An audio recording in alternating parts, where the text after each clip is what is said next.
Bismillahirrahmanirrahim. Assalamualaikum warahmatullahi wabarakatuh. Salam sejahtera bagi kita semua. Om Swastiastu, Namo Buddhaya, salam kebajikan. Terima kasih pada semuanya yang sudah mau menonton video ini.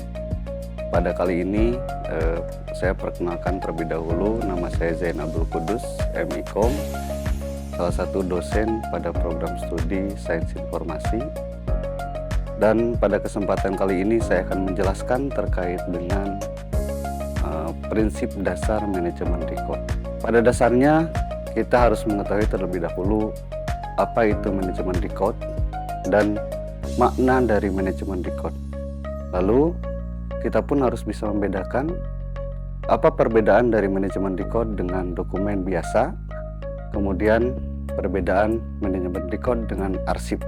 Menurut Bretzer bahwa manajemen record adalah informasi terekam dalam bentuk dan media apapun yang diciptakan, diterima, dan dipelihara oleh suatu badan institusi, organisasi, ataupun perorangan dalam rangka menjalankan kewajiban hukumnya atau transaksi bisnisnya.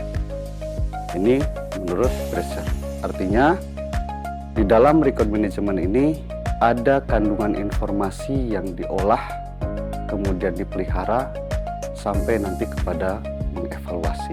Kemudian menurut Australian Standard dikatakan bahwa manajemen record ini adalah informasi yang terekam dalam bentuk apapun, termasuk data dalam sistem komputer, diciptakan atau diterima serta dipelihara oleh suatu organisasi atau perorangan dalam rangka menjalankan transaksi bisnis atau kegiatan dan menyimpannya sebagai bahan bukti kegiatan tersebut. Nah, ini berkaitan dengan menurut Australian Standard, record management ini berkaitan erat dengan bisnis, ya. Sehingga fungsinya bisa memenuhi kegiatan ataupun menjadi syarat penting dalam suatu bisnis.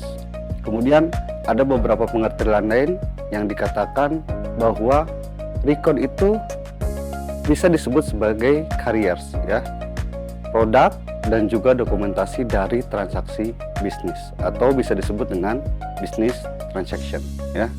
Kemudian arti lain bisa disebut record ini merupakan dokumen yang memiliki nilai bukti atau bisa dikatakan sebagai evidence.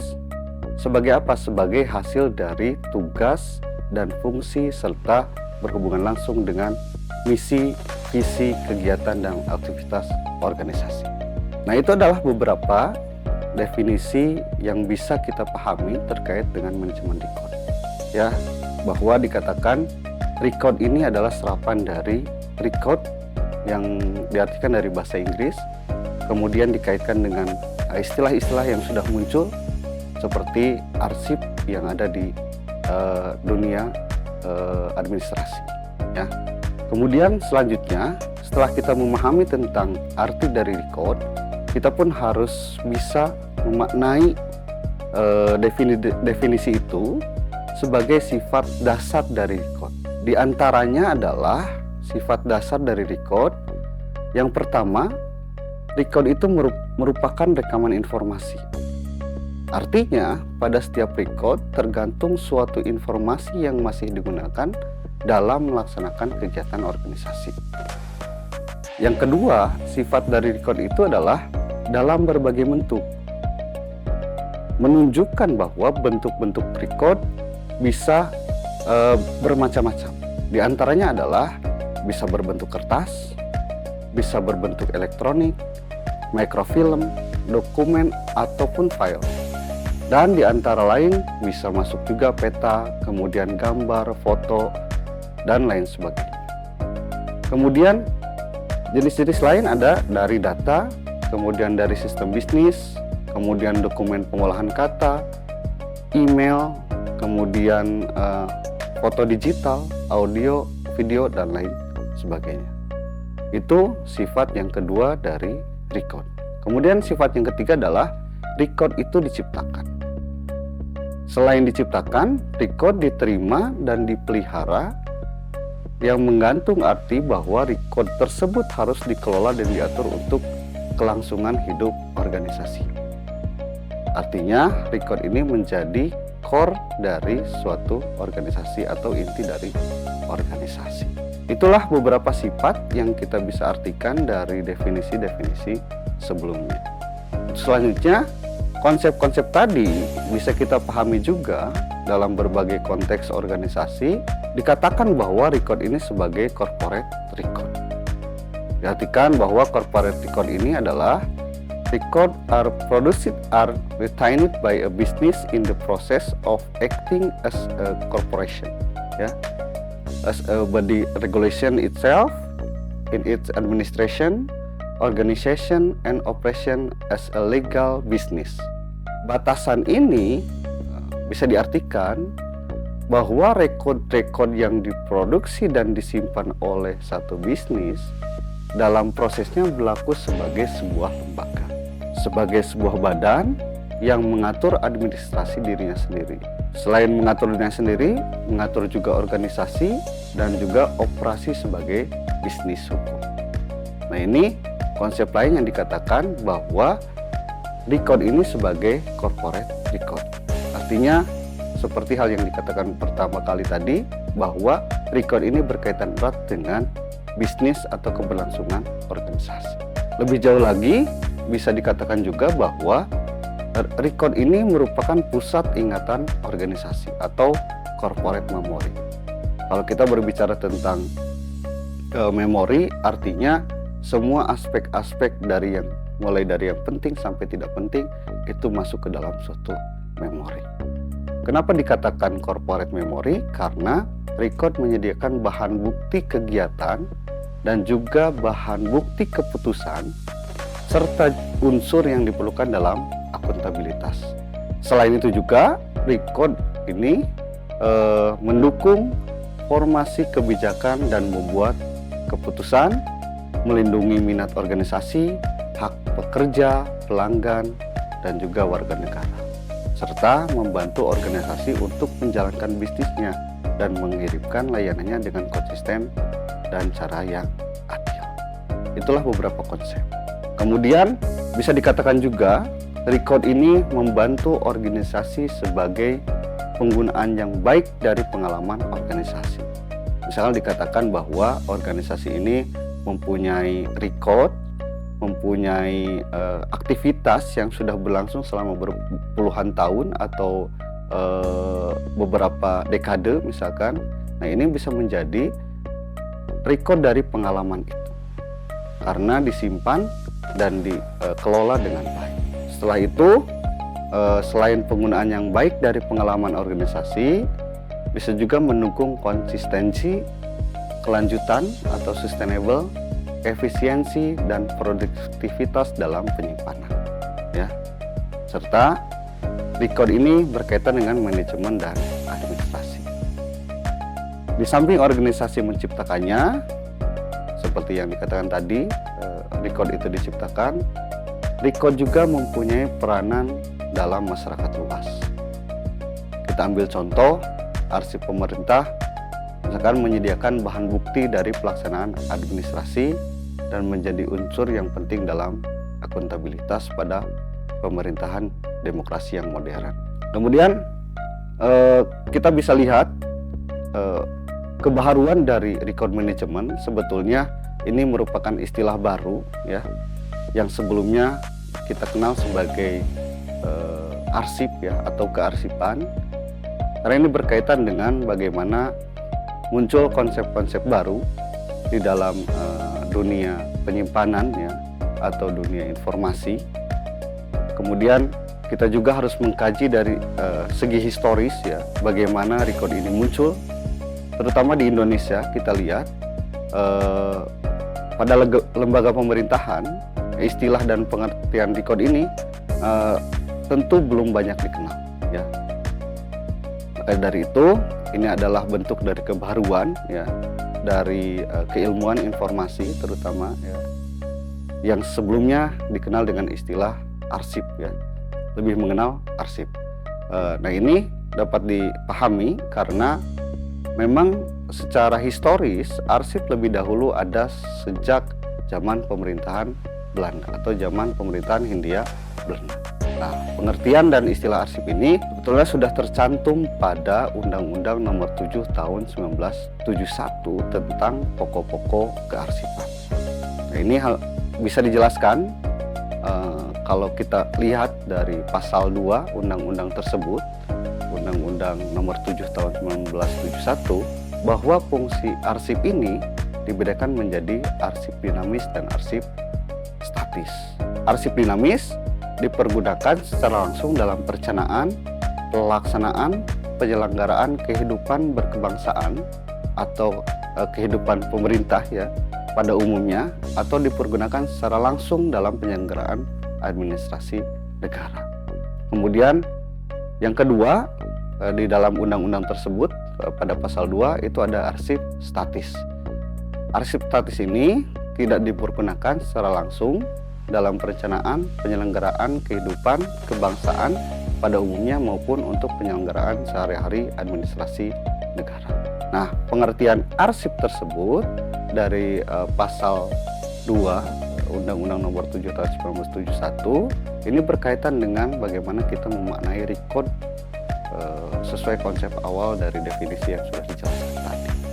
Kemudian pengertian arsip juga sebagai record yang sudah dinilai mempunyai nilai guna kelanjutan atau sustainable.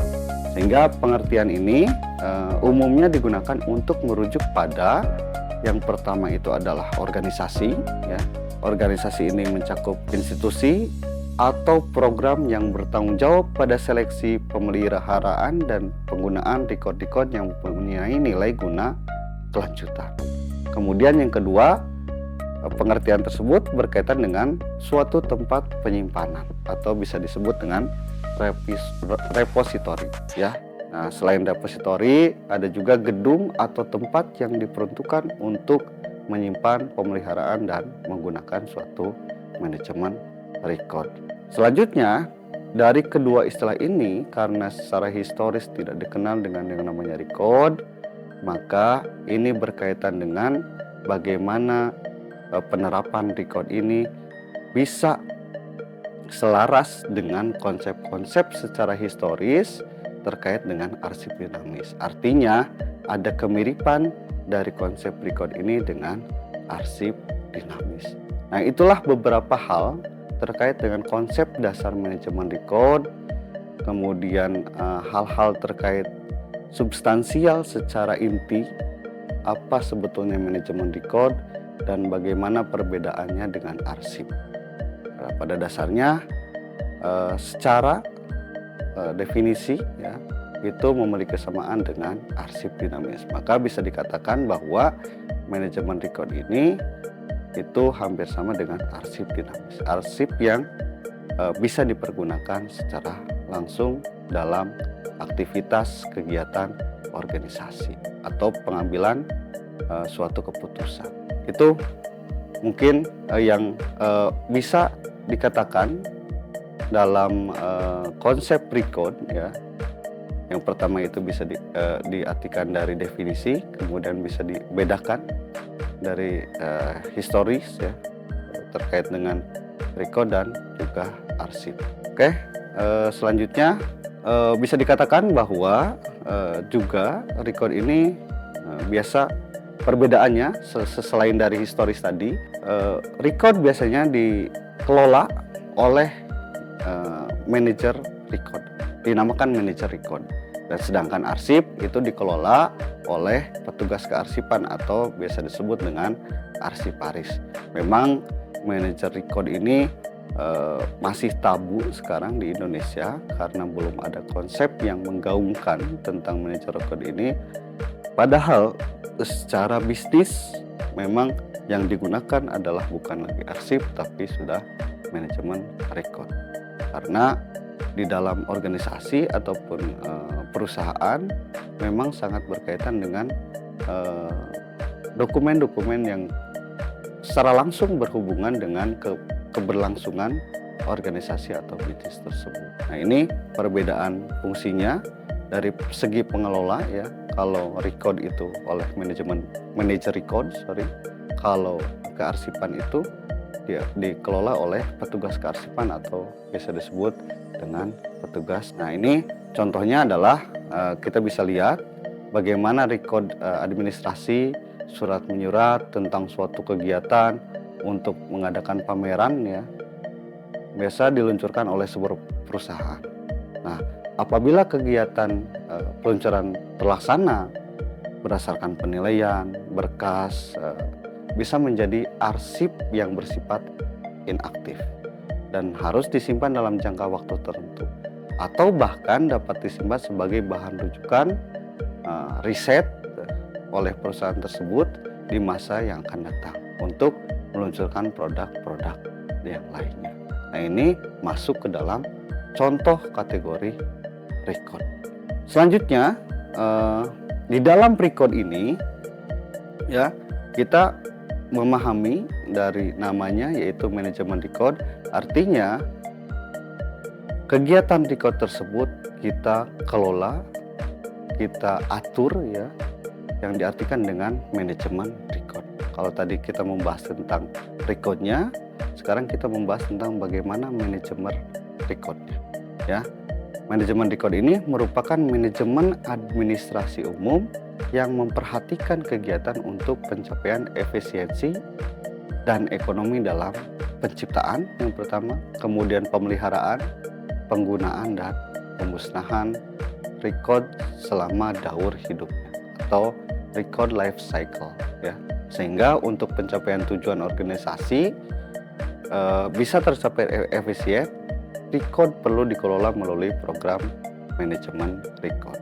Nah, ini pentingnya suatu manajemen record. Kemudian manajemen record juga merupakan pengawasan berdasarkan kerangka model life cycle. Apa itu model life cycle? Kita akan bahas di lain pertemuan ya. Ini terkait dengan siklus hidup suatu record. Program manajemen record ini tadi pengawasan, yang artinya manajemen record mempunyai perhatian pada penciptaan, penerimaan, pengolahan, penyimpanan, pencarian kembali, distribusi, penggunaan, dan masa istirahat suatu record. Atau dengan kata lain, bahwa manajemen record ini merupakan sistem pengawasan yang sistematis terhadap record sejak diciptakan, diterima, sampai kepada pemusnahan ya, melalui proses distribusi, organisasi, penyimpanan, dan bisa ditemukan kembali untuk bisa bertanggung jawab dalam tatanan penciptaan yang terbagi dalam dinamis, arsip dinamis, semi aktif, dan inaktif. Artinya secara garis besar bisa disimpulkan bahwa manajemen record ini adalah menerapkan sistem-sistem manajemen dari mulai planning, perencanaan, sampai kepada evaluating terhadap suatu record ya, terhadap suatu dokumen yang punya nilai bukti. Ini yang disebut dengan manajemen record. Lalu tujuannya apa dari manajemen record ini? Yaitu untuk meyakinkan bahwa record perusahaan, record organisasi, atau record perorangan itu bisa dikelola secara efisien dan ekonomis melalui life cycle tadi. Ya. Sedangkan program manajemen kearsipan itu untuk menseleksi dan juga memelihara record yang bernilai guna atau evidence kepada perusahaan untuk kepentingan kelanjutan administrasi, hukum, fiskal, operasional, dan untuk tujuan serta kepentingan sejarah. Artinya tujuan dari record dan tujuan dari arsip ini saling komplementer ya, dan dapat mencapai tujuan yang terbaik bila strateginya dilakukan secara terpadu. Artinya record dan arsip ini memang satu kesatuan yang harus dipadu-padankan untuk kepentingan perusahaan ataupun organisasi. Berikut hal yang bisa saya jelaskan pada kesempatan kali ini terkait dengan konsep dasar Recode. Selanjutnya mahasiswa-mahasiswi yang mengambil mata kuliah manajemen Recode bisa mengembangkan bahan bacaannya dengan beberapa sumber lain, baik dari jurnal, buku, ataupun sumber yang relevan yang pasti bersifat ilmiah. Itu saja yang bisa saya sampaikan untuk kesempatan kali ini. Terima kasih atas perhatiannya. Saya tutup. Wabillahi taufiq wal hidayah. Wassalamualaikum warahmatullahi wabarakatuh.